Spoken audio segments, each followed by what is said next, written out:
Welcome to the Clear the Shelf podcast with Chris and Chris, the show that meets at the intersection of education and entertainment to discuss online arbitrage, retail arbitrage, wholesale, and all facets of selling on Amazon. We'll bring you news, tactics, strategies, insights, stories, and interviews to help you grow your Amazon business. And now, here are your hosts, Chris Grant and Chris Racing. What's up, Amazon sellers, and welcome back to the Clear the Shelf podcast with myself and my heteroclitic co-host, Chris Racing. That one is a good adjective. It's not bad, I promise. Today we've got a good friend of mine, an OA seller, a lead list lunatic, and probably one of the smartest guys that I know, Eli Glakowski. Eli's been selling online for over a decade, if I'm not mistaken, and has been running OA Leads Pro for several years. I know that he's 100% online arbitrage, but he's also started dabbling in the PL space a little bit, which if we've got time, we'll dive into that just a touch. And he's also been selling on some other marketplaces, namely the marketplace Whatnot, which I know I want to dive into because I don't think there are any other arbitrage sellers really looking to that marketplace. I know that there are people who are, they sell cards and games and stuff like that, but, we'll dive into that a touch. Eli manages dozens of team members, both here and abroad. And our intent in this episode is to help you and us really gain some insight into what it takes to build and manage an operation his size. And Eli, thanks for coming on the show, man. I really appreciate you taking the time to do this. I know you could be managing all the other things in your life. It's a pleasure being here and an honor, and thanks for having me. Absolutely. So now, before we dive in, you guys know the drill. It takes us minutes to prepare for this show. So if you find some value in this episode, hit the subscribe button on your favorite podcast player and leave us a review.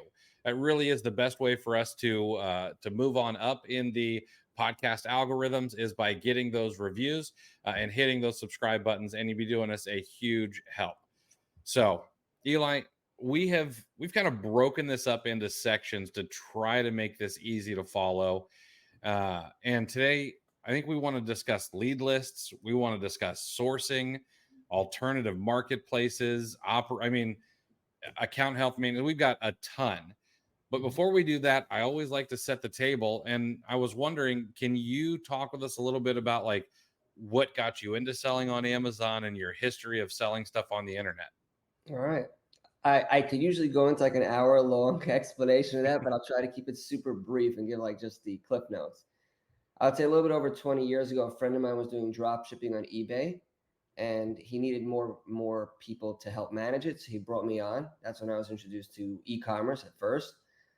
Then I kind of personally dabbled into eBay by mistake buying too many of something. I bid on a few things on eBay, overbought. I had to sell it. I saw that there was money to make. That's how I kind of got started on arbitrage. And I was arbitraging on eBay, buying in bulk, reselling it on eBay. And then maybe in 2008 or so, I heard about Amazon. Didn't know much about it. I don't even know how I found out about it. And I just started an account and I kind of threw up the same things I was selling on eBay. I was selling on Amazon, not very much of it, but a little bit. That's kind of where I got started in Amazon. Kind of my e-commerce was petering out a little bit over, between 2008 and 2011 slowly. And then shortly after I got married in 2011, my wife and I were shopping and she bought a phone case, maybe like, Michael Kors or Kate Spade, one of these brands. And she just didn't like it. So I was like, hey, let's just flip it on eBay. We bought it at an outlet for like $10, flipped it on eBay for like $25, $30. And that's kind of like what restarted us again and fueled the fire to once again ramp up in the arbitrage online. And we quickly started then selling mainly beauty products, or which we still do because my wife had a vast knowledge in the beauty space and all the like new and up and coming trendy products. Back then, a lot of things weren't on Amazon, so we had to really create the listings for everything. So we basically followed the trends of what was new and hot and all that. We would create listings and sell them on Amazon, on eBay, and then Amazon. And then eventually we kind of stopped doing eBay and focused full time on Amazon. And that's kind of where we are now, over a decade later, primarily focusing on beauty. Now, of course, we utilize tools like Keepa to help us, buy products that sell every day, not just limited edition and new products and all that kind of stuff. But we still focus a little bit on the viral products, the new products, and things like that. Nice. And if I'm not mistaken, you guys are on track to do what, like 7 million on Amazon this year? Yeah. So last year we were, I think, just over 6 million, and this year we're tracking to do over 7 million. That's It's always hard to like accurately predict Q4 100% because we really try to go as hard as possible. So mhm, it's like more like during the year we kind of track evenly, and then for Q4 we like to have a nice bump as much as we can. So that's what we look forward to. beautiful. Now let's kind of start with like kind of an overview. Okay. You're selling on some alternative marketplaces. You mentioned Whatnot already. Yeah. Is that the only one you're focusing on? And can we talk a little bit about like why you chose the marketplaces you're selling on outside of Amazon? Okay, good question. So again, Amazon, I would say, is, let's say, 90+% of our focus because that's where most of the data, most of the sellers are, most of the buyers are. So that's kind of where we're focused. Uh, Essentially, most of the focus that we have on alternative marketplaces is really to liquidate products, or maybe not liquidate, but sell products that brands that would become gated, Amazon returns, bad buys, all that kind of stuff. Now, it doesn't necessarily mean that we're looking to get the least amount of money. We're trying to get the most amount of money for the products. So that's why we have like that hierarchy of alternative marketplaces, which would start on top with like Walmart. I think that would be the best alternative because you get the most money. Um, next would be eBay, which you get a decent amount of money, but with eBay these days, you have to advertise and there's all these other fees, which kind of eats into your profits. So I think Walmart's the best place to liquidate or sell products. You could also sell products for a profit on Walmart, actually. So there's actually opportunity there. I just don't put a lot of focus in there again because um, the bulk of our operation is focusing on Amazon. So Walmart's there. I think it's a good secondary market to either put focus or to sell products that you can sell on Amazon for the most profit.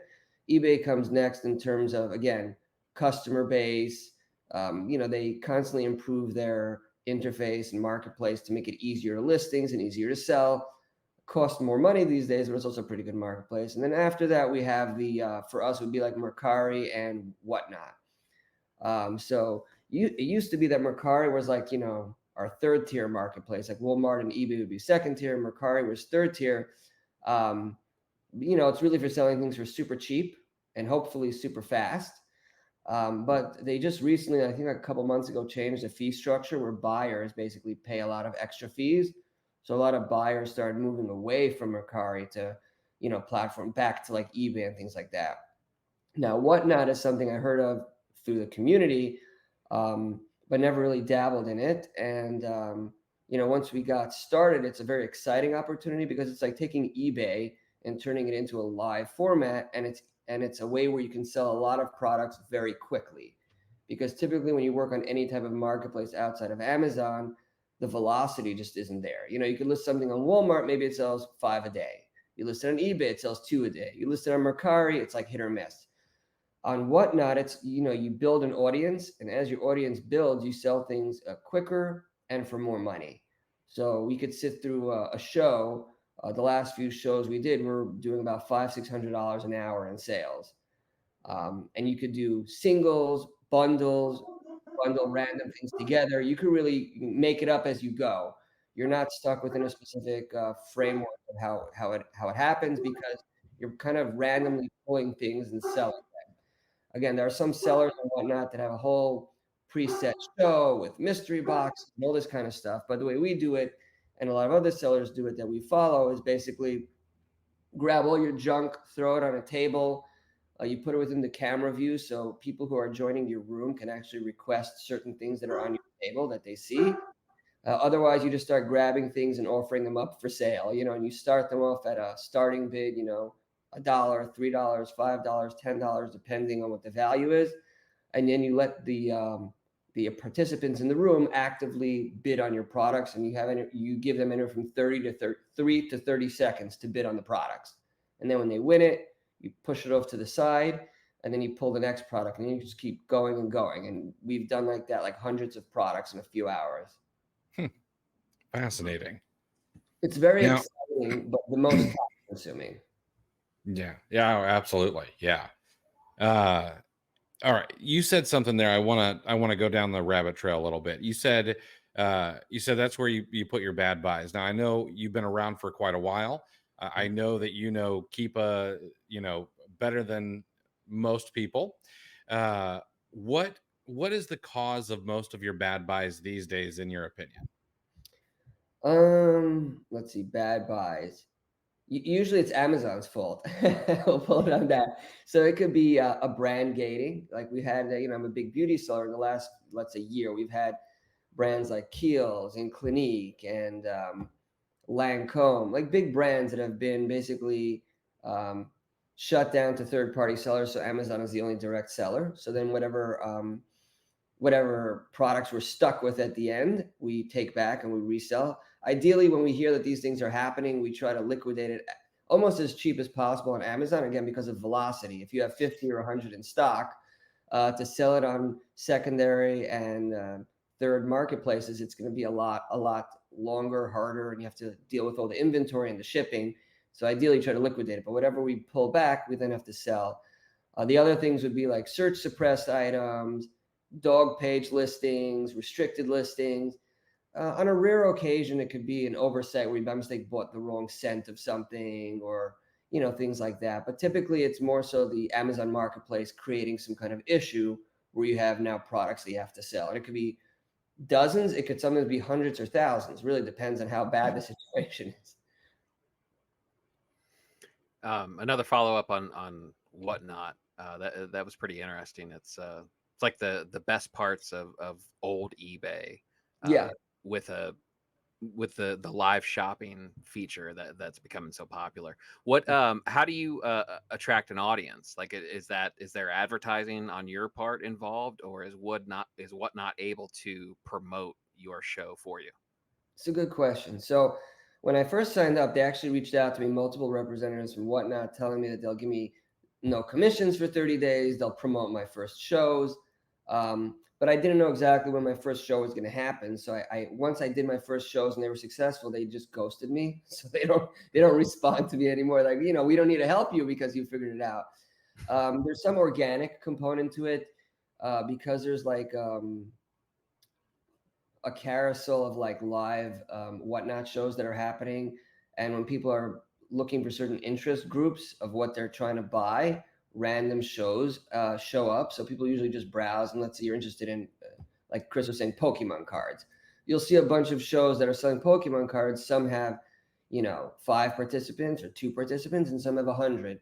It's not usually massive crowds. If you look, you'll see that even sellers that have, tens of thousands of followers maybe have like a couple hundred participants in a room at one time at most. As a new seller, you're usually going to have less than 10 at a given time. And then you're kind of building from there. We've also found that late night, even like for the East Coast, like after midnight tends to be very good because you get a lot of the late night East Coasters and the late night West Coasters that join. And then they do have a promoting option, which I've never used. I think you get like one free like promote, or you could, I think, pay to promote your show. So it shows up on top. But I'm not very familiar because we've only been doing it for a short period of time. We just had success because the products we were selling were super cheap. So kind of drew an audience who then, the people who are in the audience can then share the show to other people, like message them, say, hey, check out this show. So people start sharing it and things like that. Oh, interestingly, to step back from that a moment, what kind of really got us into Whatnot outside of knowing about it was we were selling in bulk to someone on eBay who kept buying all of our products, and she kept telling us that she's selling on Whatnot. And so we were like, okay, she's buying all this product, let's check it out. And then as we started selling directly on Whatnot, because it's just quicker for us to get rid of it. One reseller wants to buy 20 products, we could sell 500 in a couple hours. So it's a good way to liquidate. Yeah, that's. I could get lost in talking about strategy, but yeah, we haven't even gotten to Amazon yet, so yes, exactly. We should probably move on. So Eli, you and I had a chance to talk. We were at an event together, And I think it was probably only the fact that the event had to end, as far as I'm concerned, that stopped our conversation. It was Yeah. great talking to you. So I want to ask a little bit about the networking and talking to other sellers, and the opportunities. Like, how often do you get a chance to talk to other sellers, besides, the people that might be in personal group chats and whatnot? And what do you think is the best way to network with other sellers? It's a good question. I think networking is important because of various reasons. A lot of it is just, when you kind of bouncing ideas off of each other, sharing random tidbits that might help each other. Sometimes it's like when you're in a pickle and you reach out to other people to see if they can help you, which is also very helpful. How to get there, it's interesting. I've met people, um, I have different types of people that I've met. I've met people that I've helped start selling on Amazon. So then, it's like create your own posse, like we'll make them. I have people that have signed up to my lead lists that have then messaged me back and forth about things, and then we've become friends over the years. You have people that you comment back and forth in some of these free Facebook groups, and then you end up private messaging each other with questions, and that kind of develops. I think just being out there. I sit behind my desk. I'm not really out there. I don't go to the shows and conferences and things like that. I don't think I've ever been to an Amazon conference in the 10 plus years that I've been doing this. But just sitting online and commenting and just being around, it tends to put you out there. And I think, shying away in the behind the computer and just lurking won't be beneficial. Even just throwing random comments, helpful comments, of course, ideally, is a good way to kind of put yourself out there. And then, usually that elicits some kind of response from other people, and that kind of develops the relationships. Yeah, that's a lot of people. Anytime the trade shows and stuff come up, they always talk about the networking element. But that's a good point that you make. Is it's beneficial to be active in whatever channels that you're present in. And even if you aren't physically at somewhere, just simply being a positive voice or a helpful voice, in some of these groups can lead Yeah. to meaningful relationships for sure. Mm-hmm. I mean, as someone who's somewhat of an introvert by nature, I would say, going to a conference for a lot of people can be intimidating. You're not just going to walk up to everyone, hey, can I be your friend? Can we message each other? That's why in a way it's a little bit easier when you're cultivating a relationship slowly over time, where you're messaging people with questions and you're answering. It's easier to get to kind of develop a relationship that way than to like cold call, walk into a conference, just like make 50 friends that you're messaging every day. It's not as practical for most people. So I think being active in groups day to day and kind of commenting and messaging people and offering, it usually begins with offering help, because people don't just want to help other people by nature for free all day every day. It's time consuming, so it's like a give and take. So usually if you give first a lot, then you can start taking a little bit. So that's kind of my strategy. Yeah, I know you said you're an introvert, but how often are you talking to like business owners outside of Amazon, if ever? I'm a very curious person by nature. I like learning about everything. So whenever I'm with someone, like I was talking to someone the other day on the phone, and he's like, "Hey, I have a business," and I was like, "Oh, what is that business? Where is it? What do you do?" Like I like to ask those kind of questions. I think Mm-hmm. because everything kind of crosses over and applies for all different industries, especially like a lot of it's like mindset and how we do things, and it's not just the processes of the business itself. So I just love asking people about everything, even people that don't own businesses but have like jobs at other companies, and I like to understand about what they do and how they do it. I'm a very curious person. I think that helps me because it kind of broadens your perspective in so many areas and helps Yeah. you, again, that translating of one industry to another and being able to apply it. Are there any specific questions you find asking, people outside of the Amazon space more frequently than any other question? Mm. I can't think off the top of my head. Because like I said, I'm just very curious. So I kind of ask everything. Mm-hmm. I'll be Yeah. like, I want to know what it is, when it started, what kind of demographic they deal with. I like to understand a lot about everything. So I ask too Yeah. much. Yeah, me too. So this may be another difficult question to answer for you, especially considering your experience with Whatnot, where you just kind of jumped in and figured it out. But Mhm.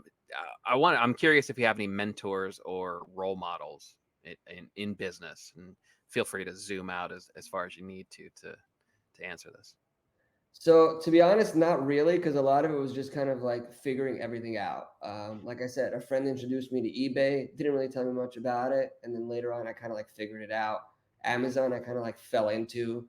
Um, I like to read a little bit and just to see what people say. I like to use also a lot of other people out there as motivation, not necessarily as direct mentors. Like I'm not talking to people, but when I see people posting, that kind of helps motivate and show what's possible, not in a jealous kind of way, but more in like, sometimes you're sitting there and you don't know what's possible. Like, what can I really do? What can I achieve? And you see what everyone else is doing. So that kind of gives you motivation. I read like Chris's newsletter and things like that. And it kind of gives you little snippets of pieces of information in the industry that you are. So a little bit of that. I've, networked with Chris, and I've had a lot of phone calls with Chris over the years as well as a mentor. But other than that, I don't think I really have anyone that I turn to as of right now. That's fair.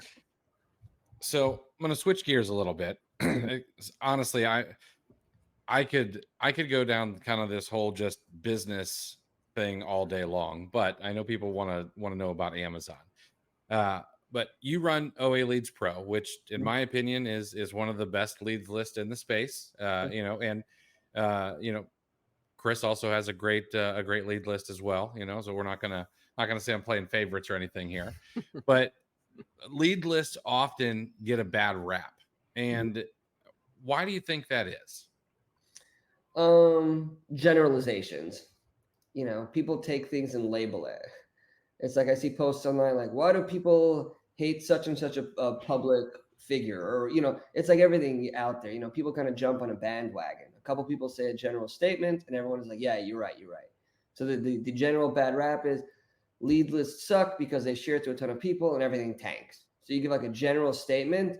So then it's like guilty until proven innocent instead of the opposite. So that's kind of where lead lists get the bad rap. A couple people have bad experiences. They come and shout from the rooftops. Everyone's like, yeah, you're right. And then they just go along with it. So I think that's where the bad rap comes from. And I think that kind of leads into like, okay, so people have lead lists and they have bad experiences. Most likely there's obviously some truth to what they're saying. A lead is shared to a bunch of people. The price tends to erode sometimes depending on the quality of the lead and all these different things. But a lot of it is also related to the user of the list and how they interpret and use the information. I think that's the main thing that's hard to really kind of portray when you're selling a list. Like, how do I tell someone how to accurately and effectively use a list? It takes, hours to really learn this process properly and how to use it. So I think that's really, taking a step back from that generalization of it. Mm-hmm. Yeah, and in full disclosure, I right from the beginning, I've been a subscriber of yours, and I continue to this day. You're about the only one that I'm still subscribed to. So hopefully the audience takes that as a testament to your quality. And you hinted at what I was going to ask you anyway. Is can you give us kind of the Cliff's Notes on how a seller can get the most value from a lead list? Yeah. I think I was thinking about this before we had this talk, and I was like, what's a good way to say it? I think it also varies with where you are in your Amazon journey, from like a newer seller to a more experienced seller. We'll move backwards from like a more experienced sellers. A lot of more experienced sellers have really two ways they use lists. One of them is like buying directly off of a list because they're a lot more confident in how to interpret the data and decide what to buy. Or they'll just be using it for like very small pieces of information coming off of the list. It could be a coupon code. It could be a store that they forgot that they sourced from in the past, a new store that they haven't sourced from, just random pieces of information. So it's either they're just using the leads or they're gathering like small tidbits from it. Now, if you back all the way back to a beginner is going to be gated in a lot of products. So you can't really use it in that sense of like, I'm just going to buy stuff off the list, because that's not really practical, because you're going to be gated in more than half the items. And these days with Amazon could be even more because they're a lot stricter. So you're going to be using it at this point as a beginner is really just to learn about sourcing in general. You're going to learn about categories, brands, source sites, sales cycles, how to like kind of reverse engineering what made this product get on a lead list. So I could kind of like reverse engineer all this information and learn how to source myself. Now, not everyone's going to want to go out and create a lead list. It's a hard thing to do. It's a consistent thing that has to be done every day. But even understanding how the concept works, like how to source products. So if you're able to reverse engineer that as a newer seller, that's really where the information is. It's not the products at all. It's all the information. And then there's a lot of in between all that, from none of the products to just using the products. And that's kind of figuring out how to use all that. Yeah. And I like that you mentioned, it actually using the product. Cause I don't, this is my observation. I'm not sure if it's accurate, or maybe I'm too deep in it, but I like that. It seems like the trend in lead lists seems to be lowering the number of sellers that it's distributed to. Yeah. I think what that's done is I think the industry kind of got the message, and nobody here is included, but certain lead lists took advantage of they just kind of kept raising the max, and all of a sudden there's dozens and dozens of sellers that these individual lists are going to. They got a little greedy, in my opinion. But so now I think the industry kind of sent the message that they want more exclusivity, and what that's doing, in my opinion, is it's making the leads themselves viable. The actual data on the sheet, and I think that kind of became kind of an unspoken taboo. Like, it's, and I think in the general sense, as far as lead lists are concerned, we talked about it last week on our show, Chris, how Nike kind of becomes the flag for, new sellers and kind of saturation. And it kind of, that's the beacon that all the hatred is focused on. I think the same is true with lead lists. So there was this unspoken vibe that it's like, no, you're a sucker if you actually buy the leads. You're just asking for trouble. Your store's going to go down or whatnot. But now with this change in formatting, or for lack of a better word, to where there's more exclusivity, the leads are actually buyable again. Do you agree with that? 100%. And that's kind of like, taking back to when I started the list. I think it's a little bit over 4 years ago from today, like just over 4 years ago. That was one of the things. I had signed up for one of these other lists, and the two things that I found was number one, like they would be providing leads like sales 10 times a month and providing it to like tens and tens of people. So the math wasn't mathing, like they say these days.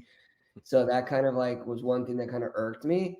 And the other thing was I had signed up for a list, and one of the products that showed up on a lead list was one of these new viral products that I actually created the listing, and it showed up on a lead list. And I was like, wait, that's my listing. That's kind of when the two kind of clicked. And I was like, well, the stuff that I'm creating is going on a lead list.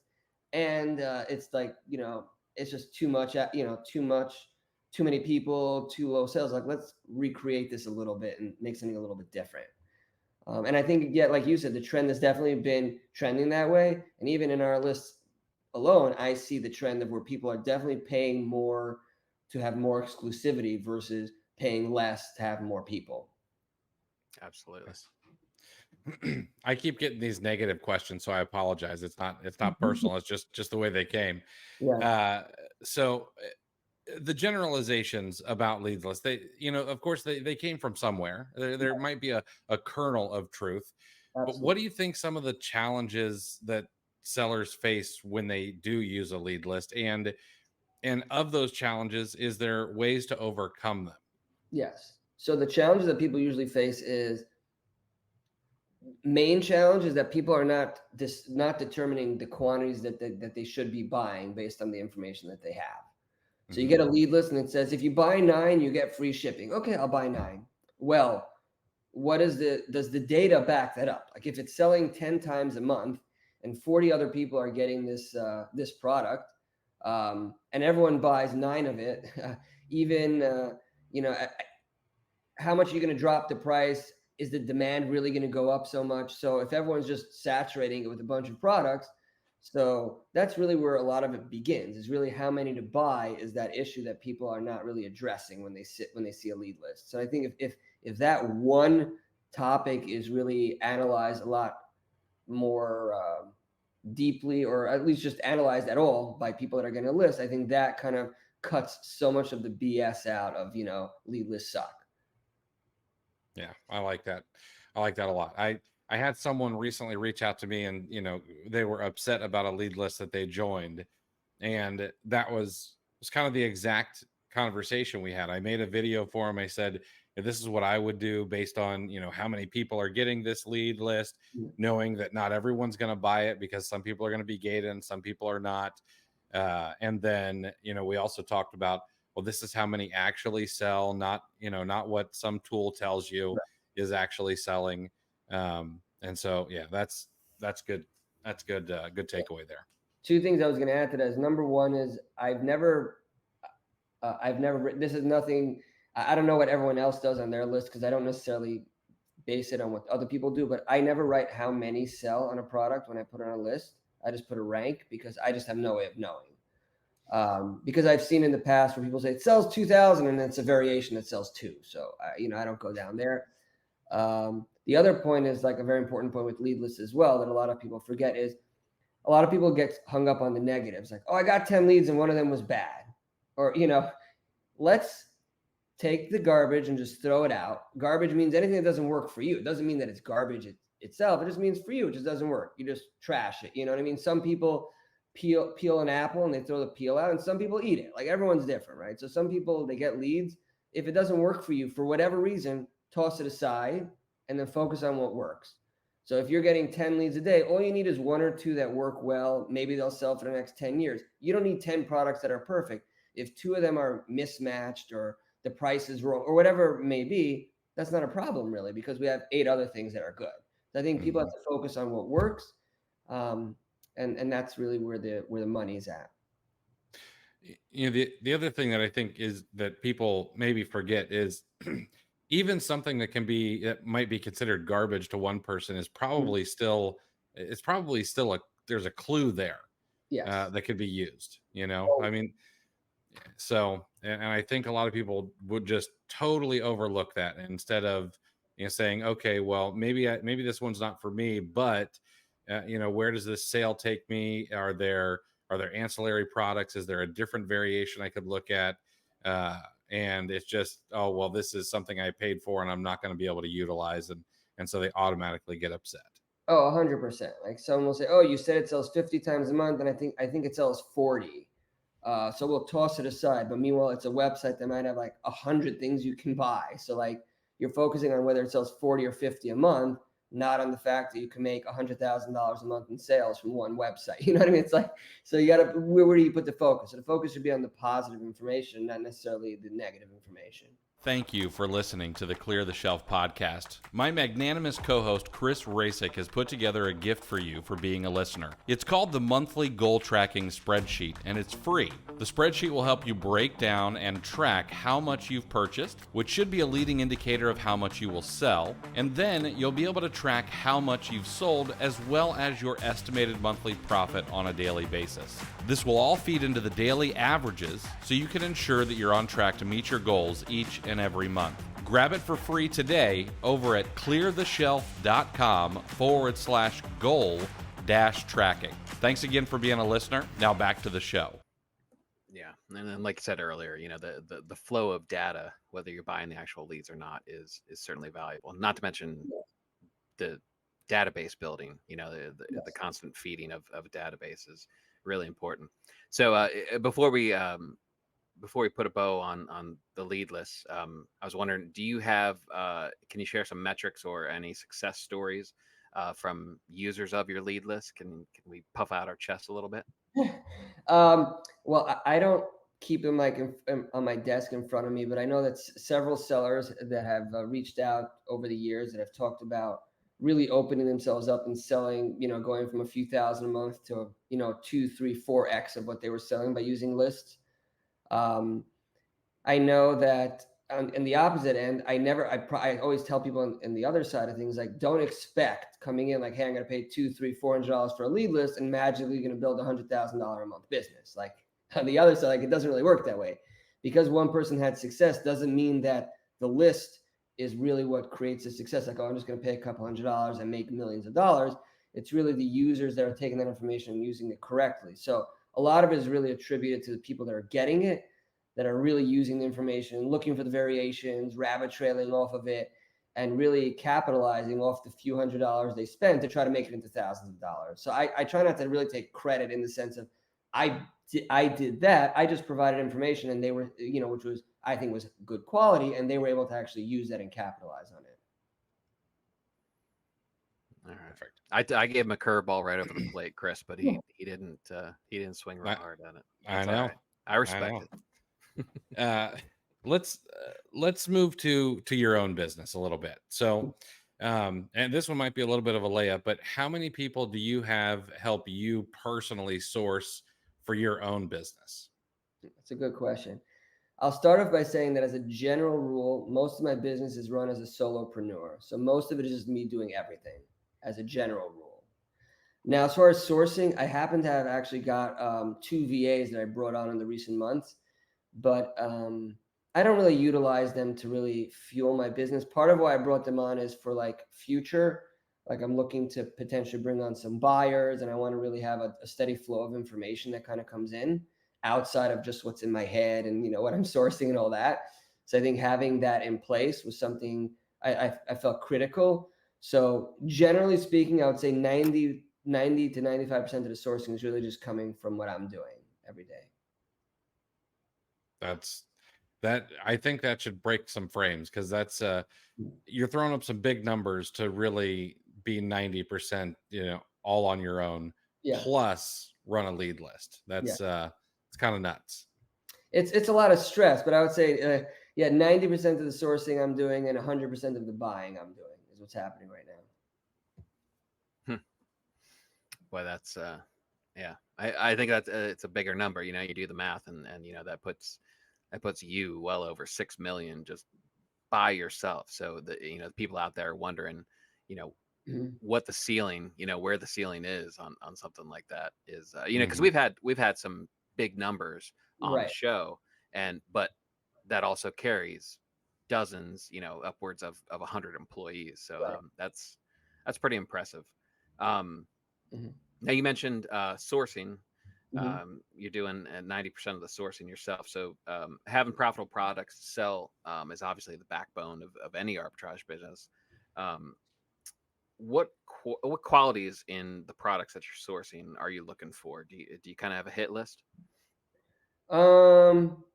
I'm a little bit less traditional in terms of like having specific metrics. I know I listen to a lot of people, they talk about it sells, it could bring me such amount of revenue per month. It sells a certain amount per month. It has a certain amount of profit. For me, and more so if it hits an ROI metric and pretty much is stable above a break even, that's like the beginning metrics. I want to buy something that has as little risk as possible. So I don't want to buy like things that are inflated in price. So that's like my number one thing, do I buy things like that? Sometimes I do, but if I buy something like that, it's either because I know I'm going into a risky product, or maybe because there's some fluctuations where it goes up and down. So for me, I want to have something that has a minimum, let's say 10 to 15% ROI. So I know that I'm working with something. 10 to 15% ROI is kind of like the typical floor, with potentially where it goes down to zero, but that's not, like as the worst case scenario. But I'm looking for things that don't generally go negative. So the number one metric for me is really ROI. Is it making money? Is it profitable consistently? That's fine. Does it make $1, $20? That's not as big of a thing I look at. I also don't look at seller count as much, because what I've noticed, and I actually discussed this with one of the other people you had on the podcast recently, one of the larger sellers, that what we've noticed is the more inventory, the more buy box percentage you get, which is kind of an advantage as you grow as an arbitrage seller, with more cash flow and buying more, is that, not just going wide, but also going deep sometimes actually gets you more sales than you think you could potentially get. So if you see 25 people on a listing, you're like, oh my gosh, I'm going to be number 26. Sometimes you could come in with 25 people and you could have 50% of the buy box and you've never sold the product before.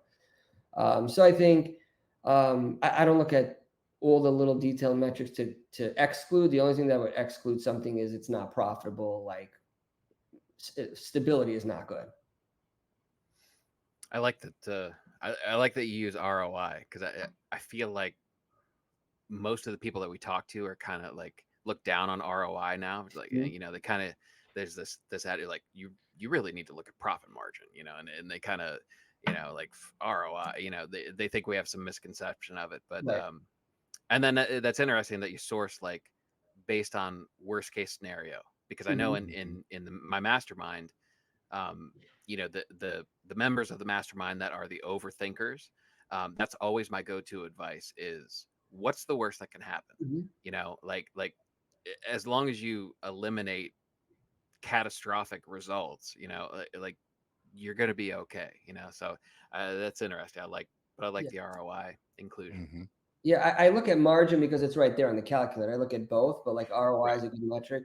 And kind of to Hmm. pull a little bit like Chris always talks about the 80-20 rule, I always like to say 80% of my products should be less risky. And then another 20% could be some of those that kind of fluctuate a little bit more, but have a higher potential payoff because with the risk, a lot of times comes reward.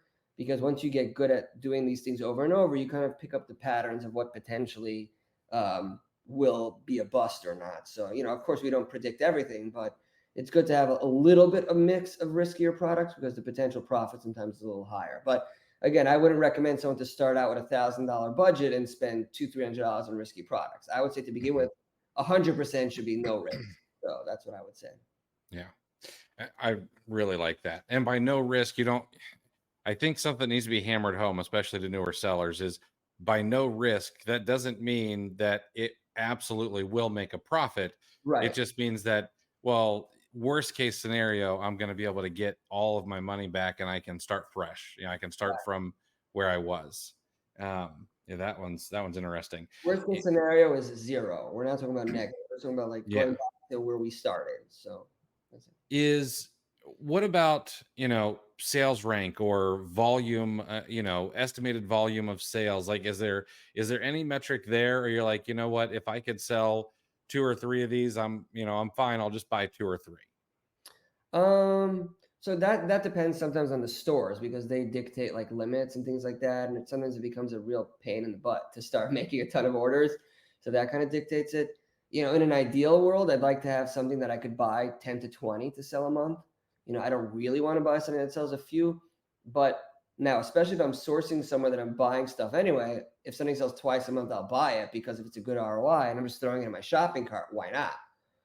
It's like you're going to the store to buy eggs and you're like, well, I need milk. Might as well buy it. I'm not just going to leave the store and then come back later, or go to a different store. So once I'm there, I'll get those products. I don't necessarily only look for that because it's just from a time perspective, I don't have enough time to buy tons of onesies and twosies. Like Hmm. again, if time was on my side, I would go all day in that because there's a lot of money there. Yeah. Okay. uh do you have a stable of stores that you source regularly, or are you always trying to find that new place to source? Yeah, bring back always that 80-20 rule. 80% stable stores, 20% is trying to find new stores. And the reason being is because Amazon can shut down brands and things. So you have to always have like, varieties that you're turning to. And B is you can have stores that shut you down. You could have a store that's your number one store and all of a sudden they don't have sales anymore or they cancel yours, whatever happens. So you have to be like, even though most of our focus is going to be on the same list of stores that we go to over and over again, constantly looking for new stores to kind of build up that catalog. So when one falls out, something else takes its place. So we talk about building moats. We like to get Mhm. medieval with profit, protecting our profits. So how can you explain any methods that you use to get to kind of build a moat around your product, or lower that buy cost, or any kind of leverage that you're trying to get? Sure. A couple different modes that we have that help us is Leaning into stuff like hazmat. So a lot of people like to lean out of it because, oh my gosh, the shipping is so high. There's always like, again, the generalizations. So anything like hazmat, bundles, things like that, we definitely lean into a lot. We do a lot of, we work with a prep center, so we're able to, and we do a lot of volume, so we get a good deal on bundles. So that kind of helps us to kind of put that moat around. A lot of newer sellers are going to prep center and they're charging like $5 a bundle. I'm not paying that. So that's not a thing. Also, when you ship a lot, your inbound shipping is less, so that doesn't impact your price as much. So, kind of like with volume, a lot of these things kind of work themselves out. Now, as far as from a buy cost perspective, gift cards all day. So I pretty much buy a lot of discount gift cards, and I specifically focus on providers that have stable stock of products at a very specific price because it makes it easier to source. So let's say if I was going to Kohl's to buy products, if I go to like Raise.com or Card Cash, they may not have exactly what I want when I want it, but if I use I know, Chris, you said you have an affiliate for Arbitrage Card, for example. If you go there, and I know the owner of there, I've had many hour-long conversations with him about different features and things like that. Or another company I use is Flues. I use different companies that have stable set of gift cards at a stable set of a stable price point or discount. So then I know what my discount is, and I'm going to go and kind of focus in on those stores. And I'm always going to buy the gift card, even when I'm like, oh my gosh, it's like 1%, it's 2%, it's not worth it. At scale, everything's worth it. So if you build that into your process, and deal with that annoyance of always using the gift card, you're just going to make hundreds and thousands of dollars down the road that you just kind of baked into your process from the get-go. Of course, cash back too. We have to lean into that as well. Absolutely. Yeah, you crush the cash back, man, especially at Q4. I know that. So you once told me a story, I think, of a product, and if I'm not mistaken, hopefully I'm not misstating this, but you told me about a product you had been selling off and on for something like 8 years or something. And replens around this podcast it's kind of a dirty word because people think of replens and they're like, oh, that's something I can buy every single week and it's always profitable. But that's not the way we think about it. It could be something that's a sale plen. It could be something that is replenished once a year, things like that. And I would imagine you have a fair amount of those. Is that a significant portion of your business? Absolutely, 100%. How, and well, I guess the follow up to that is, I mean, how do you manage that? Okay, it's a good question. So first of all, I opened my catalog. It's skewed a little bit, and I could get that in another conversation because the oldest thing in my catalog is from 2017, or my Seller Central inventory, because I had to wipe my catalog at some point for some reason. But I have here the two oldest products that I see from September 2017 are both in stock and selling today, as an example.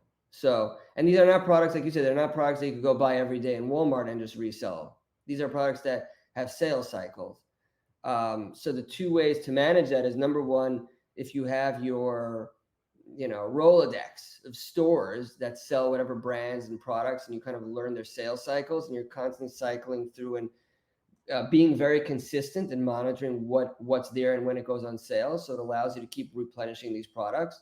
So let's say if you take Nike shoes and you have a list of 10 stores that sell it, and every day I visit every one of the 10 stores to see if anyone has a sale. Every single day. I wake up in the morning, that's what I do. 10 stores, is Nike on sale? Is Nike on sale?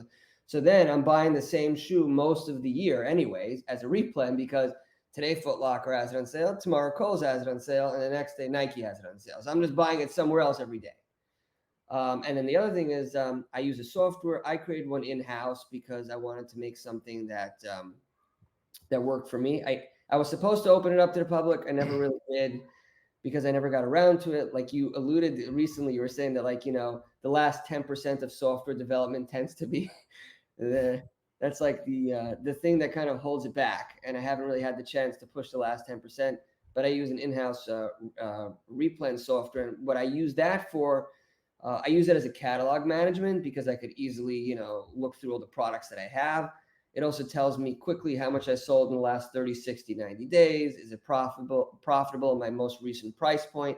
And then I use that, like I could link directly into my SKU economics on Amazon and see, kind of pull up the Amazon page, see how it's sold and things like that. But I use that as like my number one software that holds my catalog. And I use that to help me determine, what to look at and kind of find the products. But again, it's the stores really that I'm focused on. Consistent visiting those stores over and over again is creating that replenishability of products. It's interesting that we're talking about a stable of stores. With the replens, obviously it's a stable of ASINs and products that you sell, and in the terms of scaling to the volume that you are at, and that a lot of people listening want to get to, that concept kind of straddles multiple different models. Whether you're doing online arbitrage, retail arbitrage, that's essentially what wholesale is too. Yes. It's define the products and have a place that you can go to it and restock over and over again. It's interesting that I have to assume that's one of the keys to scale into the volume that you want to get to. Wholesale arbitrage basically is what it is. Having Yeah. multiple suppliers for all your products and being able to like when you go to Walmart, if they want a certain, carton of milk, one supplier is out, they just go to the other supplier and get it. So that's essentially what we're doing. You build a catalog and you're picking suppliers to get it from. We're just doing it in arbitrage instead of wholesale. Yeah, exactly.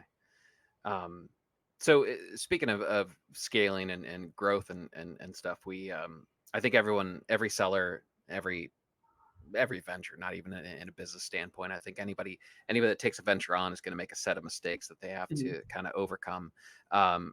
So I want to talk about blind spots a little bit. What were some blind spots that you had to overcome that you see clearly now? Okay. So a lot of most of it's based on mindset mainly. Although in the beginning, in the beginning years with Amazon, it was account health. We didn't know that was something to really focus on. So that was a blind spot until it hit us in the face the first time. So that was a blind spot. I think it's more mindset. For many years, I kind of held back with the scared mindset of, Amazon can screw me any day. So let's like just not really go too hard. Let's be scared. Let's, be less, take less risk. And by risk, I don't mean like doing something bad. I just mean, growing risk in that sense. So I think that's really the main issue that I would say was that we fell into, was kind of ourselves holding us back over the years in various different areas, whether it be not scaling because of scared of Amazon, whether it be not scaling because of capital that's required, whether it be the time that it takes and the effort that it takes. A lot of things that go into building the business that just requires a lot of shifts in how you think and how you do things. I think that was really things that we learn over time, and then that becomes second nature now. But then we always learn new things that are like, okay, this is that new thing that maybe we weren't really focusing on, that was, a blind spot of ours that maybe we should be focusing on. So you always learn those new things as we go.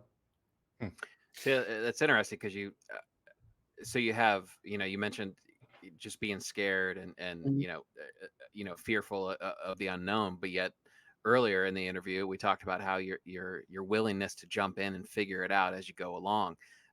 It's interesting that both of those can coexist. Yeah. How do you manage that? How do you manage both at the same time? Is there something that you focus on to keep the motor in gear?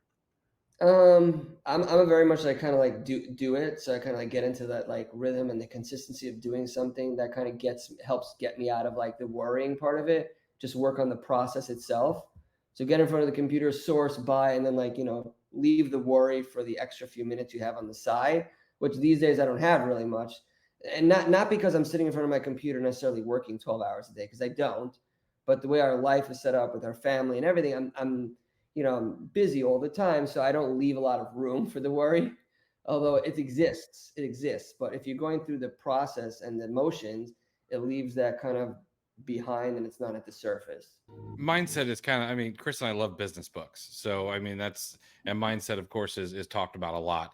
So I'm really fascinated by this because you talked about being scared of, well, I mean, honestly, everything, being Yeah. scared of the risk of growth, being scared of Amazon, nerfing your account, things like that. I mean, other than just doing it scared, is there any way that like a newer seller or even someone who's just like, what, I know this works, but I want to take this to the next level? I mean, how do they overcome that fear? Or is it possible, and do you just have to do it scared? In a certain sense, you have to do it scared, um, and really just have your systems and processes. I know that's a word people say, it's like kind of like mysterious. It just means like how you do things. If you do things methodically, if you keep records of what you're doing, if you kind of work above board within all the rules and regulations, then yes, there's always a risk. Just like a hurricane could come, and all of a sudden Chris has to shutter his windows, right? Like we don't really control that. We know that that's always a possibility. When you live in Florida, that happens, right? And you can't really say, okay, no hurricanes ever again. Like, too bad. That's just what happens. Like Amazon exists, and they have, even if there's rules and regulations, they operate outside them too, in the sense of how they kind of bring the hammer down sometimes. But you just have to operate as a legitimate business person and just really dial into your process and your work. And then if something happens, you deal with it when it happens, and that's really the only way to go about it. And, and also we go back to the networking. If you network with people and then about different services or help or other people that have dealt with it, that helps ease your mind in a sense that, hey, I know Chris dealt with it, so he'll be able to tell me what his experience was and how to overcome it. And, oh, hey, Chris knows a certain professional that can help with it, so he'll say, hey, I can refer you to so and so who can help. So if you build that network, that helps, if something happens, I can deal with it, and I'm not stuck alone on my island with like, what do I do? Mm-hmm. Perfect. Now, you've said that you love the beauty category, which I mean, me too. It's my favorite category. What makes you venture into a new category, or do you very often? Not as much. I think it's more so I dabble in other categories, more of curiosity. It's always just to like kind of take the information, make sure that the information translates category to category, which it does. But I like to kind of constantly test that out, make sure the theory is still sound, that it still works. Also, I dabble because, beauty has been a very contentious category for the last year or two. So dabbling in other categories helps kind of keep that door open. So I know where I can kind of maneuver if I need to a little bit. So, I have a little piece here, a little piece there.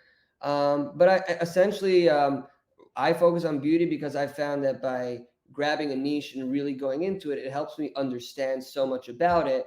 So I don't really have to learn about so much. I could learn about a lot less and become very good at it, and then just keep repeating it over and over again, and just keep getting better and better and learning more and more. So Do you find that I know when you started, your wife was knowledgeable in beauty. Do you find that knowledge of the category isn't quite so important? Is the Amazon catalog a little bit more mature and kind of fleshed out? yes and no. So the advantage. So my wife still does plug me with different tips about products that are talked about or trending or new products. Because it's always good to keep an eye out, because there's a lot of money to be made in the initial onset, or sometimes in the continuous flow of products. But yeah, I think Amazon has matured so much over the last 10 years just with the data, um, that you don't have to really know a niche as much as you have to know how to read the data. Knowing a niche really helps on the sourcing side of things, not necessarily on the selling side of things. So sourcing side of things, it makes it a little bit easier because then you learn the sources. So if you learn about shoes, then you kind of learn how each store works, how their sales cycles work, when they mark things down. Like you learn all of that. So that helps combine the data of Amazon with the niche outside of Amazon, and then you marry the two together and you have a good system. So that's really how I look at it. How I what are some of the easy ways to kind of stay up to date with the trends? Like for example, I don't know how many people know that snail mucin is a trend in beauty, which is really gross to me. Right. But um, you know, how do you learn about that before like other people do, so that you can take advantage of it? Some of it's social media. Some of it is like reading blogs and articles that talk about these types of things. Just kind of like sitting in your space. Like if you're selling, again, beauty, follow beauty trends. If you're selling sneakers, you want to follow sneakerheads and see what they're talking about. You want to like really read up on Reddit, read up on sub forums and blogs. You want to really like read into the category, and then you slowly find the areas that you get the most information from. Like, hey, I found this subreddit that talks about such and such. That's where I'm gonna spend 20 minutes a day reading, and I'll find something out that maybe other people won't know because they never heard of Reddit, something like that. Mm-hmm. So you just follow. You have to find the areas that people are talking about it and be consistent of following with it. So it all boils down to consistency. If you consistently do it, you'll consistently be ahead of everybody else. So if I see one press release, oh my gosh. But if I see everyday press releases, I'll know everything all the time. Perfect. There any categories that you stopped selling in? I never really dabbled much in, or at all really, in shoes and clothing. Other than that, nothing really that I shy away from. Okay. You've mentioned cashback. It obviously works at your scale. Mm-hmm. What are some of the best ways to make the most out of it? First of all, leveraging is multiple cashback sites. So we probably leverage. Let me see what I typically leverage. I could open that up and I can give you a number. So leveraging for several reasons. You want to leverage multiple cashback sites. So I think, let's see, 1, 2, 3, 4, 5, 6, 7, 8, 9, 10. So I generally focus on 10 cashback sites. So focusing on multiple is it gives you the less risk of, if you're using one and they shut you down for some reason, then like, whoopsie, there goes your entire cashback business. And B, you can leverage the different rates that they all have every day. And they all have different pay cycles. Some of them pay quicker, some of them pay slower, some of them let you pay on demand, some of them you have to wait every 3 months. So if you have like a good mix, it kind of like evens it all out, the risk and the reward and when they pay you. So I think that's a good strategy to have in place. Have you had any trouble with any sites trying to shut you down or not appreciating your volume? I did have one that randomly shut me down, and I actually could not even get through to them to. It was more like a security verification, and I sent my ID like 20 times, and the system wasn't picking it up. So I just like gave up on that. I did have one place do a review, and then they're like, "Oh, by the way, we don't really like resellers." So I was like, "Okay, well, I don't like you either." So. And things change. Like Retail Me Not became strict over the years, over the last, let's say, year or so, where they only give you 7 tracked cash backs, stuff like that. So then you start limiting where you go, because Retail Me Not used to be a really good one, and then they stopped giving cash back past a certain amount. So it's like, okay, we kind of shift. So again, if you have a catalog of cashback sites that you're using, you could just keep shifting from one to the next based on whatever you determine at the time.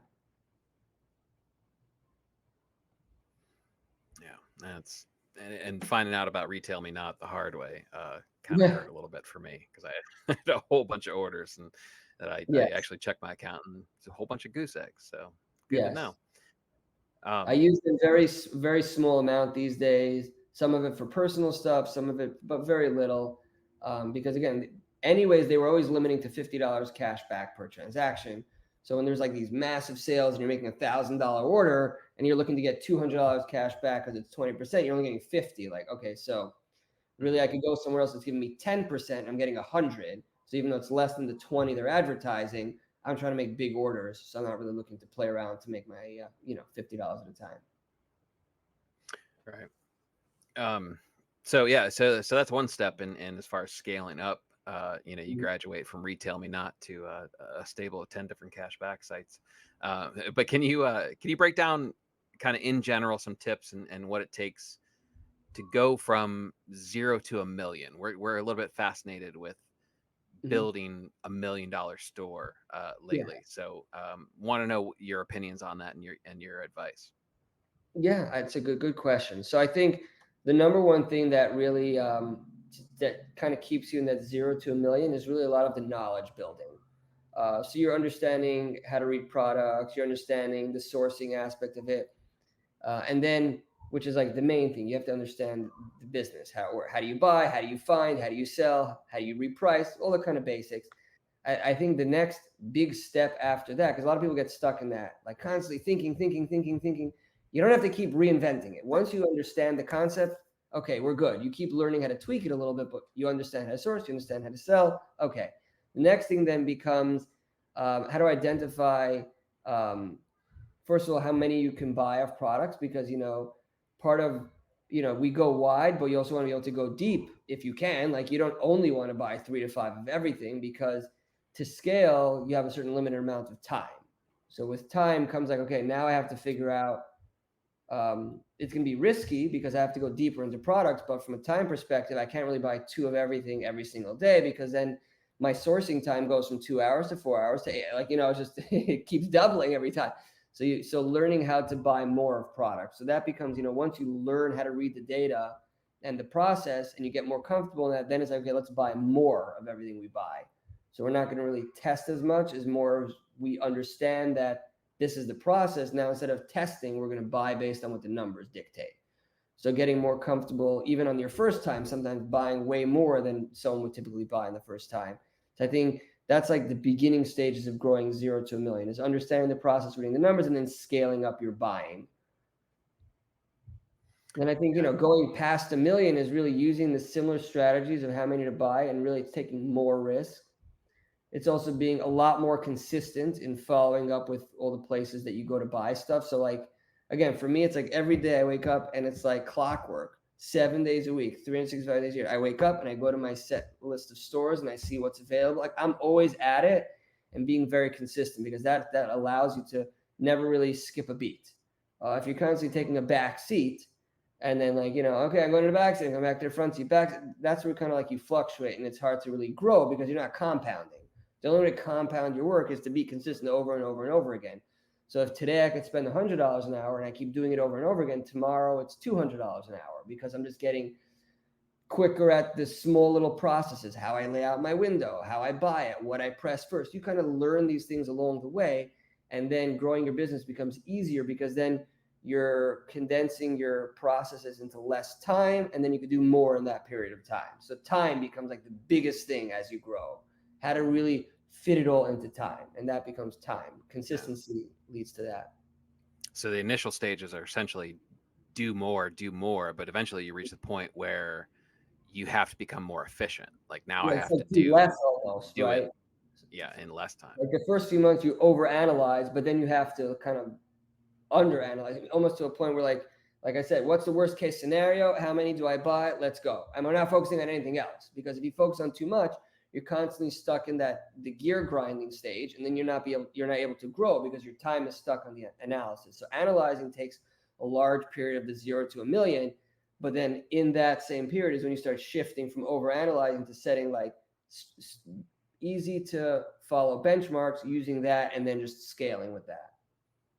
Yeah, you essentially have, just like you have to trust the data.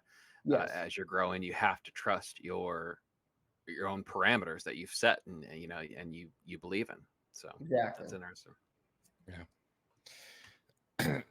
Amazon is a fluid marketplace, and we've touched on it a couple of times. They've got what seems like opaque rules sometimes, or sometimes it's just, hey, this is the rule, but you know what? We're going to go ahead and we're going to enforce it in a way that it's not really written, and things are always changing.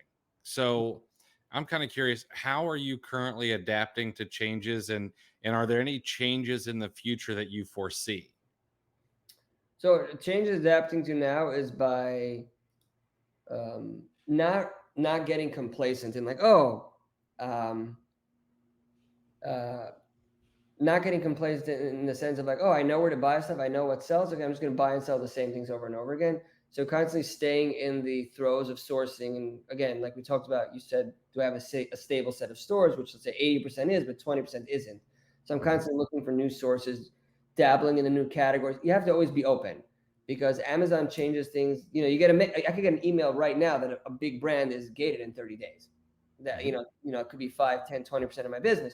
So I have to always be in the position of never getting complacent. Like, I know everything, I'm good to go. You always have to be learning and adapting. So you always have to be looking for new sources, looking for new products, looking for new categories. So I think that's the one consistent thing with Amazon. Um, and foreseeing for the future, I just, you always go through these periods where you're like, people think it's so easy.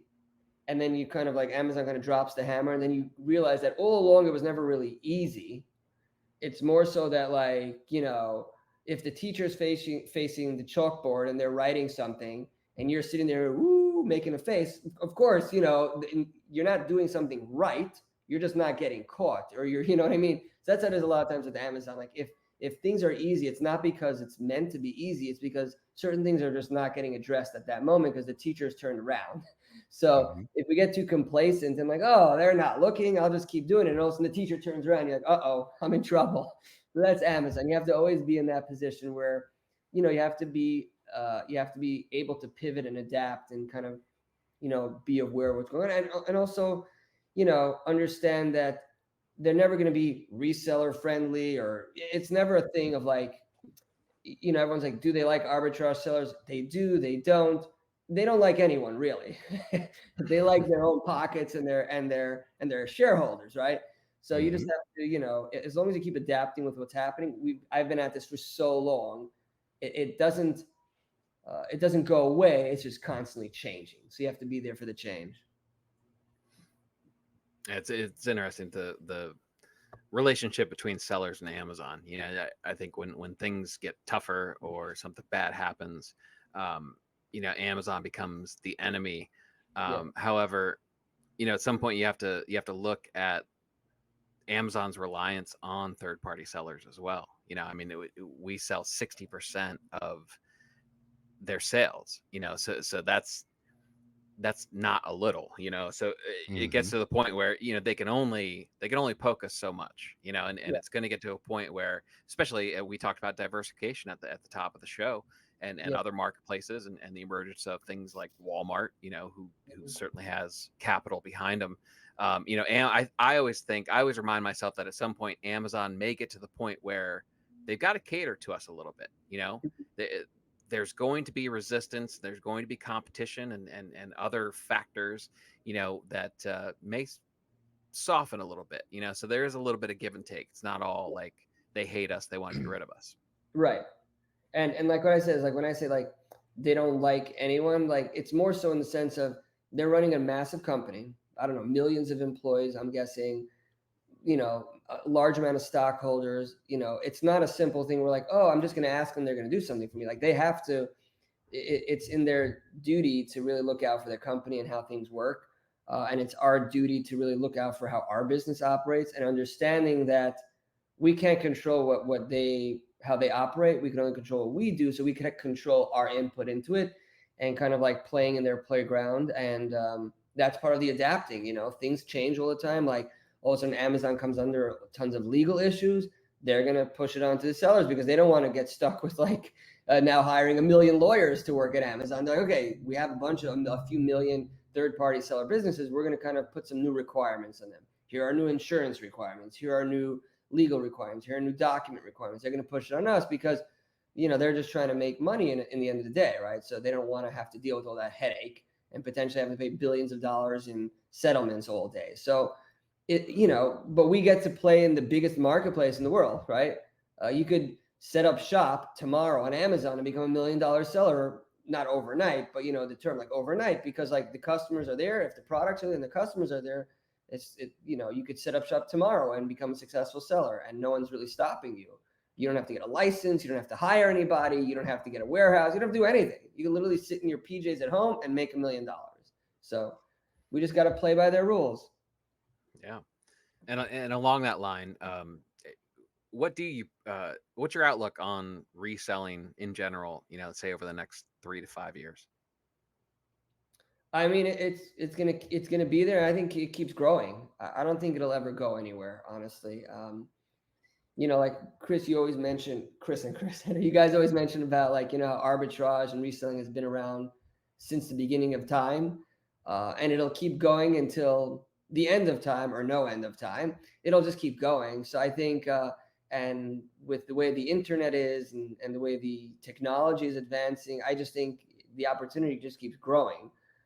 Yes, everyone says everything is saturated, but the saturation is just because the opportunity is there. So more people come there for the opportunity. More people drink coffee, more coffee shops open. Like, that's just the way it is. It doesn't make it harder to make money. More people are drinking coffee at the same time that the shops are opening. So there's more Amazon sellers, but there's more Amazon customers. There's more Amazon sellers. There's more money being spent on Amazon. So the money is there. The reselling is always there. We just have to, keep at it. And the more consistent you are, the more successful you are. Yeah. All right, let's dive into the weeds a little bit deeper. Because sourcing is sexy and it's what everyone wants to do. It's also what people have the most trouble with. But then, there's once or twice a year when people they scramble. Tax time, number one, and number two, if they do get hit with some sort of account health issue. Mm-hmm. So the very first thing I'm curious about, if you're buying, you're obviously spending a ton of money, millions of dollars a year on inventory. Mm-hmm. How are you managing all of those receipts and invoices and order confirmations? It's a good question. So unlike retail arbitrage, we don't have physical receipts. Everything comes to an email. So for certain purposes, I would say from an organizational perspective, everyone should have a catch-all email. So for arbitrage, a lot of times you have 10, 15, 20 emails that you're using for various reasons. So not everyone's using, Chris +1, Chris +2. They're having, 10 different emails. So making sure everything gets caught into one email. So you essentially have one archive of all of your documents. You want that for yourself, or if you ever have to hire someone that has to go through your documents, you want them to have access to one central location that's your repository of all your documents. So I think that's an important thing to have. And then with online arbitrage, you don't necessarily have to print and save everything. Everything is there. Gmail has great search function.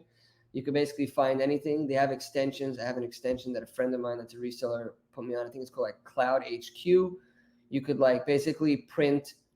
So let's say I'll tell you a use case for me. Let's say I bought a lipstick and I bought 500 of them over the last year in 100 different orders. So it's a mess, So I'll take I'll find the item number or the keyword that identifies that product, right? Let's say I bought it from, Macy's, and Macy's has an item number. I take that item number, I search it in Google, in my Gmail, it pulls up every single email. I can then select 100 emails and print them all into one PDF with one click of a button.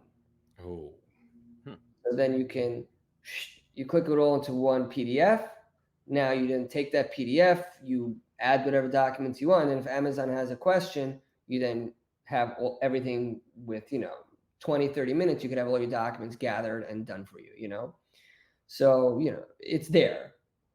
With retail arbitrage, you have to have a scanner. I do have a scanner on my desk that I could scan things and it ships it to the cloud or to my email right away. So I always have that as well. And when we were doing, retail arbitrage and documents, I wasn't good about that, but I had everything boxed. And if a complaint came in, I would scan them and send them. But with arbitrage and email, that's like the best way. Just keep it there and look when you need. Perfect. So you talked about how you're overwhelmingly a solopreneur operation for the most part. Is there anything that you had outsourced at one point in time and pulled back in-house?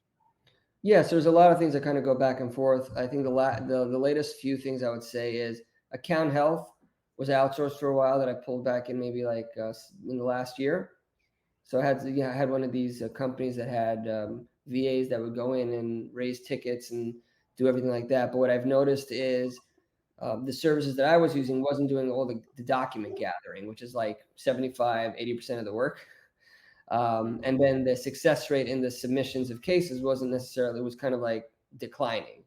So my idea was, if I bring it in-house, I could figure out the process that works best for me. If I'm already gathering the documents, submitting the cases and resubmitting cases is not really time consuming. So gathering documents, I take care of the gathering and the compiling and then just submit it myself. And so that's one. And then the other one was returns. We were using different people for returns, and I think we're bringing that back in-house because now that we have Whatnot, you can potentially get your returns and then liquidate it all in one or two shows without having to like have it listed online and sell one by one and wait, 6 months to a year to sell it. Interesting. So the next thing I'm curious about is, I mean, obviously you're making tons of orders. We know how you manage your receipts, but you gotta make sure to manage the actual orders so you can get reimbursements for, they send 9 instead of the 10 you ordered, things like that. How do you manage all of that? All right. That's a good question. So we don't really do a lot of the or many of the reimbursements from retailers that send us products, simply because after all the years that we've been doing and all the research and the suppliers that we work with, we've found that the loss rate is just simply too low for the risk of potentially some retailers shutting you down because you're requesting too many returns and things like that. Now, if it's a retailer that we know will work with us and we have a discrepancy, we do that, right? But as a general rule, what I like to do is maybe once every month or two, I'll just do a very brief overview of all the products we ordered and that were prepped, see if there's any large discrepancies, and if there's anything major, I'll kind of like dig a little bit deeper into that and see if there's something to be done. And also, a lot of times these days, interestingly, with retailers, is if something gets returned, they'll automatically refund you, and things like that. And if there's not enough, they'll ship 9 and they'll refund you for the one that wasn't available. So they're getting better at their systems over the years, which has helped us not having to monitor them as much. Again, they do send us wrong products sometimes or a little less, but it hasn't been as big of a problem.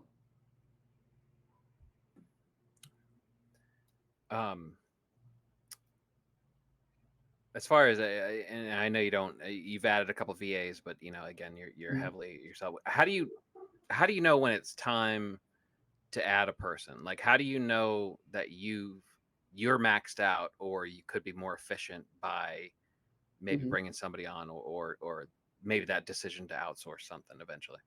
Yeah. So I think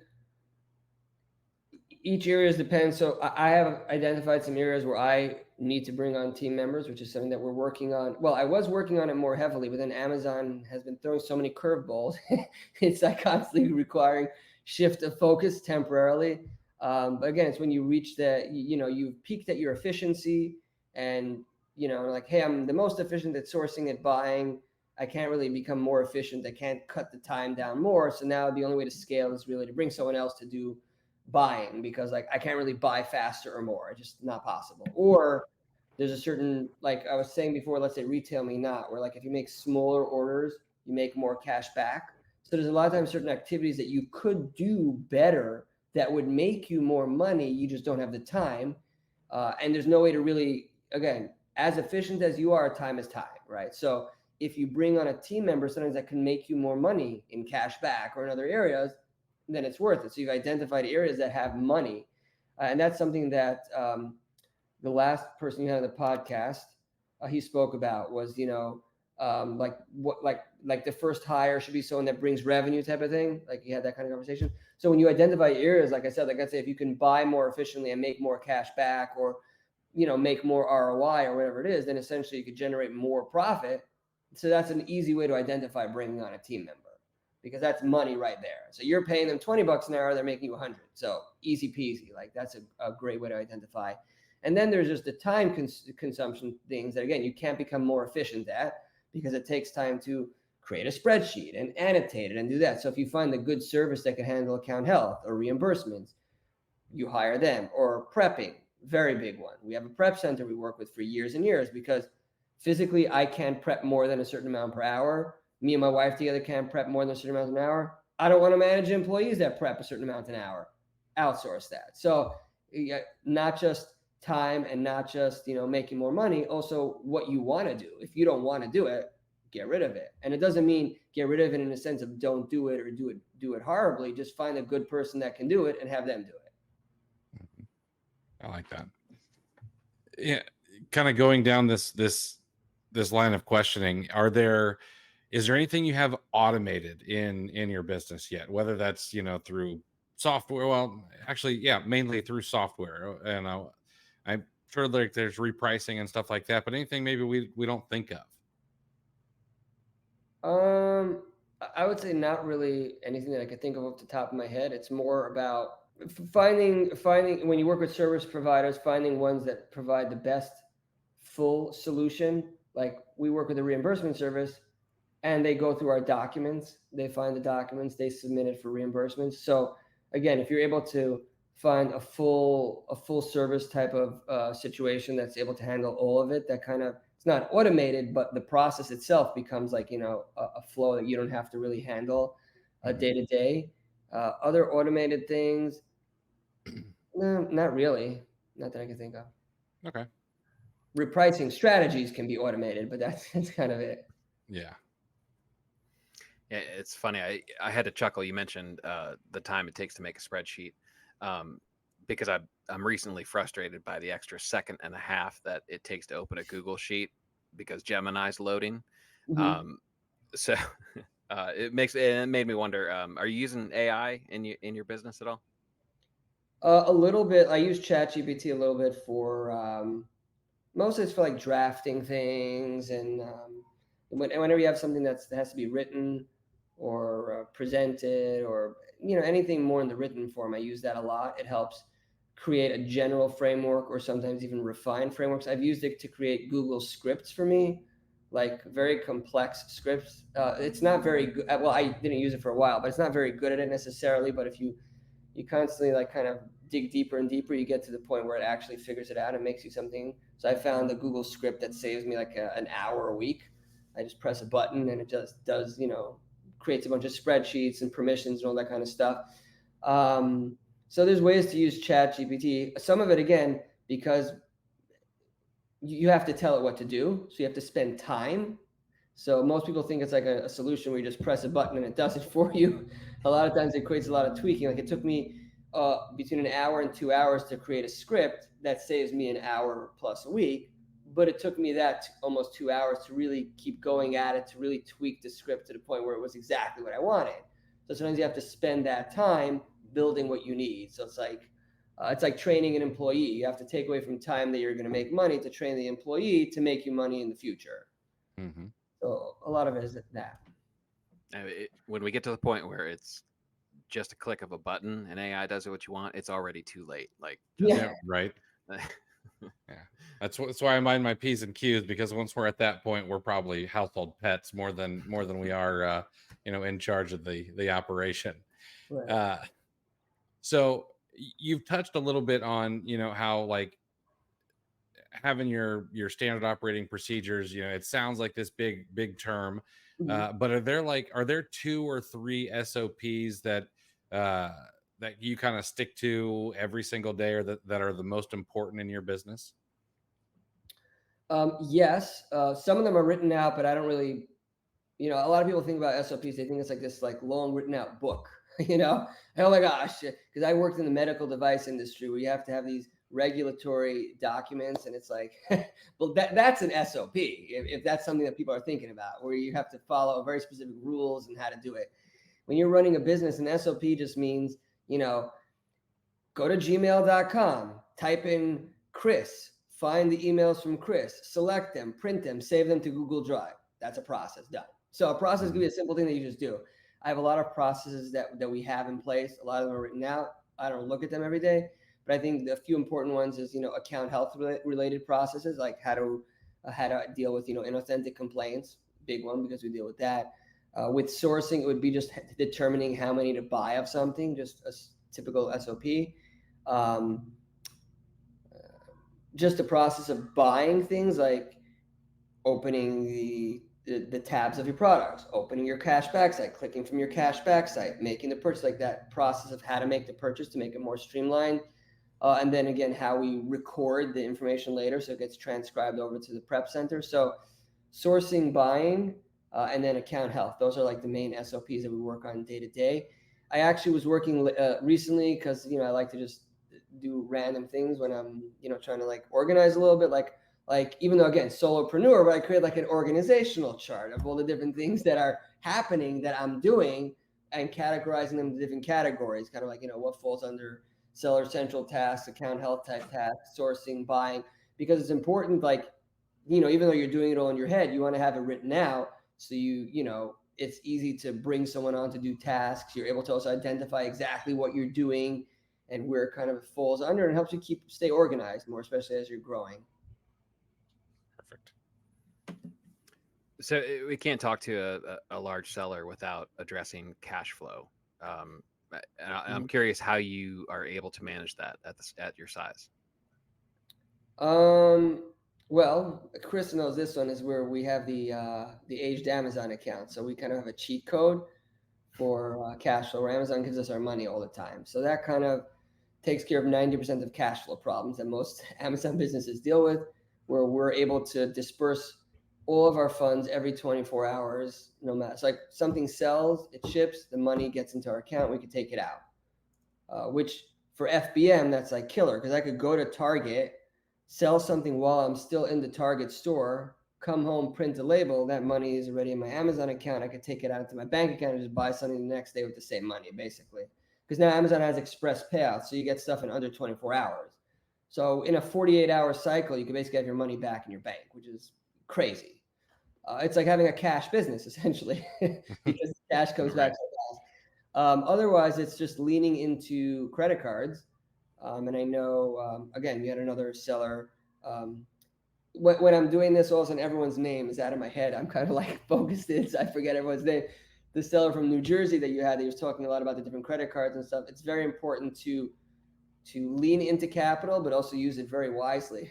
We're not looking to kind of take on debt and kind of like carry it along with us along the road. That's how the debt kind of builds, because if you kind of rely on that and you build your business on it and you're not relying on the cash flow aspect of it, then you just build debt and you don't really build a business. So it's important to pay. Ideally, you would want to pay off your credit cards 100% every month. Sometimes when you're in a growing phase, you're kind of stuck in the 80 to 90% paying off.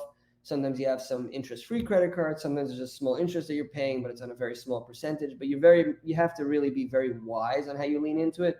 But you do have to lean into capital, because most people don't have a purse full of cash to just pull from. So you're going to have to get uncomfortable, and you're not going to be able to, live inside that cash mentality forever, because it's going to be very hard to grow, especially if you want to grow quickly.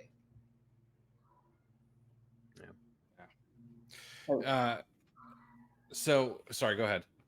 No, I mean, you could snowball with cash, but it's going to be hard, and it's going to be a grind. It's going to take a lot of time. And if you have a new account where the cash to cash cycle, especially if it's not FBM, can be 60 to 90 days. I mean, it's going to take you 10 years to get where you could get in a year with capital. So, absolutely. So, all right, you mentioned account health and things like that with your SOP. So we're going to transition to that a little bit. What are the most important account health metrics that you pay attention to? Most important, that happens most often, is the 3 IP IP type related, which is an actual IP complaint, a customer inauthentic complaint, or a customer complaint usually like expired or something like that. Those are the 3 that kind of we look at. Thankfully, IP alerts, using IP alert and software like that, and just using like our knowledge of networking, which is again a big thing to go in there, helps us avoid IP alerts mostly. And then if they come, quickly addressing it by either using a lawyer to reach out to the brand, supplying documents. Usually if it's an IP alert, within 24 hours, that's getting addressed. No questions asked. 48 hours at the max. The thing that we deal with the most is going to be customer complaints of inauthentic, which is the most annoying, most asinine thing that exists on Amazon, because you could sell, you could sell 10,000 bottles and one customer says it's fake, and now you have to provide receipts of every single thing you bought in the last year. So that's big. I have right now, I'm working on 3 of them actively. They're open on I see them right in front of me that I'm working on, because it's like gathering documents and it's time consuming. We have a very strict SOP on how to do that to make sure that Amazon accepts it. But it's very important to get those addressed. Now, do I get those addressed in 48 hours? I don't, because sometimes it just requires time. But I would say if you're able to and you have the time, address things within 48 hours. You mind diving into that SOP a little bit, and like what are the steps you take to make sure that it's handled properly? Yeah, absolutely. Step number one is you have to take the product, open your SKU economics on Amazon, which you get there by going to manage inventory and pressing on the M SKU of the product, your own SKU, and it opens the catalog page. And you want to see how many you sold in the last 12 months. Number one is you have to know what number we're dealing with. A lot of people that are starting out, you buy a few, so it's not that hard to deal with it. When you're at scale, you're buying products multiple times a year, sometimes hundreds or thousands. So you have to identify what's that baseline number that we're dealing with of how many we have to provide documents for. So we create a spreadsheet, we write down the ASIN, the date of the complaint, and how many we sold. And then we have to identify, we could go back into our order history and we can identify which suppliers we bought them from at what date and how many. So now we can kind of combine how many we sold versus how many we buy. And then we're going to reverse engineer and go back into our repository, which is just our email. And we're going to say, hey, I bought from, Nike 20 of these in May. I'm going to go back to May and I'm going to print out my orders from Nike. I'm going to print out those lot. I'm going to go basically print out all the blocks of orders. Then I pay for Adobe's, professional suite. So you get Adobe, I take everything, I combine them all together.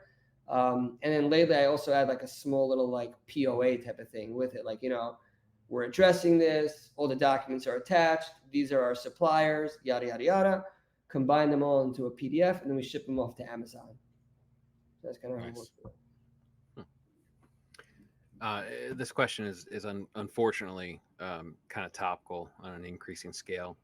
But have you ever, over the 10 years plus that you've been doing this, have you ever had your account suspended? And obviously the follow-up would be, if so, how'd you overcome it? 4 suspensions. Ooh. So almost like clockwork for 4 years straight around the same time of year, was around summertime, 2016, 17, 18, and 19. 4 years straight we got suspended. The first one was the biggest like shocker because I wasn't part of any communities. I didn't network with any sellers. We were just like kind of like doing it. We didn't address account health either. Like we'd get an email, customer complained. Like, okay, cool, customer complained. That's nice. Okay, great. And then all of a sudden, and it came at the most inopportune time. We just moved. So we had all these moving expenses, new house, everything. And like 2 months after we moved, bam, account suspended. And it was suspended for almost 2 months because, again, we weren't part of communities. We trusted other sellers that said they were going to help us. We paid them money and they knew people, they have an account rep who's going to help, that kind of BS. And it kind of fell flat until back then I reached out. I was introduced to Ed Rosenberg, who runs his he has the biggest, seller performance group on Facebook where everyone talks about all the horror stories. I reached out to him and thankfully he was able to get me back up and running. But that 2 months really took our business back 2-3 years because, and that's what I was talking earlier about, like wiping my catalog. So I had a catalog that was older, and in my suspensions in 2016 and 17, part of our process of getting reinstated was wiping our catalog. So we wiped the catalog, pulled everything back from FBA. Back then, removal fees were either free or minimal, unlike today where they take tons of money. It used to be like, I forget, Chris, you might like 5 cents or, something. It was like pennies, literally pennies to pull things back in 2016 or 17. And they even offered 3-4 times a year where you could pull things back for free. So it was easy to get the stuff back. It was just a big pain in the butt. You had to clear the entire inventory, take it all back, get suspended, reinstate it, and then start from scratch. So we had that happen 4 times. The 4th time was also a big pain because first they didn't suspend us. We kind of were in like in the twilight zone. They weren't giving us our money. Some functions weren't working, like multi-channel fulfillment wasn't working, but Amazon was still selling. It was like a very in-between. And we kept for like a month and we kept trying to like figure out what's going to be. And after we poked, they just suspended us. And then kind of we were able to address it because there was nothing to address because it was like, what's happening? So we had that happen 4 times and each time we overcame it. And I think after it happened multiple times is when we realized like inevitably things happen and you just have to start selling and scaling and there's like, you'll deal with it when it happens. And in fact, at scale, even though it's scarier because you have a lot more money, you're also making more money so you could afford to hire people to help you get it fixed. if you're a small seller and also you have to pay a consultant $2,000-$3,000, that's a big blow. But if you're making $2,000-$3,000 a week, a day, a month, whatever it is, you could afford to hire someone if something bad happens. So as you scale, you can afford to take hits more. So that's something we kind of realized, and that's when we just like took off. We're just going to scale and we'll figure it out from there. And now we're just like, we address things religiously, constantly. Like I said, I have 3 things open on my computer. And when I'll just take 15, 20 minutes and I'll focus on gathering stuff and we just ship it off to Amazon. I kind of want to wrap this up with maybe some more general stuff. And one of the things I'm curious about is, as a business owner, are there anything you're working on right now to try to improve? Always. Improvement for me is always, different efficiencies, different ways to be more timely on addressing things that are important, being more, setting my priorities list more actively to know what to address on a day-to-day, week-to-week basis. And then for me, improving is more like we talked about before, hiring people and scaling, like what it's going to take to get to if we want to double or triple our business, what steps we have to take, what areas we have to focus on. So that's something that we're working on. And then diversification, which is always something, again, especially at scale. Amazon is a great tool for generating cash flow and generating profits, but then you want to start thinking about diversifying, not even in reselling space, just in general diversification, because you want to become more sustainable long-term in life. We put all this time into an Amazon business and it keeps growing. Now, how do I set myself up for the future? How do I set up some diversity outside of this ecosystem so I could be more sound in 20, 30, 40 years? Although I'm not one that's big into set up a retirement fund because at 65, but just in general diversification. Again, that fellow from New Jersey was talking about some rental properties that he had up in the Northeast or things like that. People start diversifying into other areas because you want to park some of those hard-earned profits into other areas. So I think that's like the area that we're focusing on now, is improving. Anything catching your interest here lately?